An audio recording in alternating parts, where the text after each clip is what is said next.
There are many tools in which activists can use to avoid burnout, but what I wanted to mention first is the practice of yoga creates an opportunity for us to discharge the energy so that we can be more present in our experience and be able to be in the presence of conflict and in crisis without reactivity.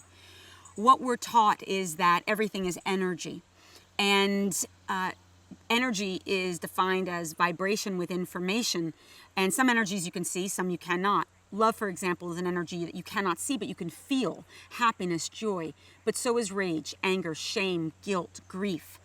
Very often when we experience those energies, if we're given space to move the energy or the vibration out of our body, we can feel more present, more connected, more well. But if we suppress the energy and we're not giving space for the big feelings, if we're not able to communicate them or process them, and we suppress that energy, it becomes the tension we experience. Tension, stress, and anxiety are the #1 causes of illness and depression. Activists often, with the best of intentions, go out into the world and they channel the rage that they feel and try to create social change. But if we're not actually processing it and moving it through us, that energy is not sustainable, and that's why we see so much burnout. And so it's very important, if you are an activist, that you find non-negotiable tools that will help you to discharge the energy and process the big feelings and be able to connect to your vulnerability, which always will lead towards surrender, not shutdown.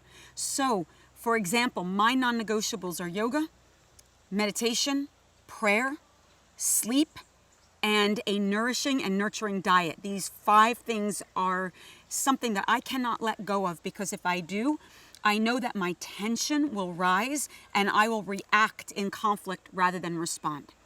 The other 2 that are non-negotiables are therapy or some form of communication connection, like the program or a life coach, where you're able to communicate and express to someone who is holding a supportive and neutral space.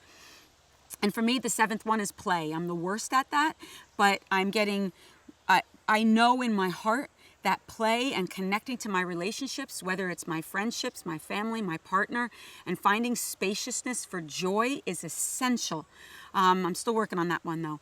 It's important for you to find your non-negotiables, things that you know will allow you to be more centered and move the energy so that you can be present to life. No matter what life hands you, you know that you might not be able to change the world around you, but you can change your reaction to it and your relationship to it. And that's really all that we have.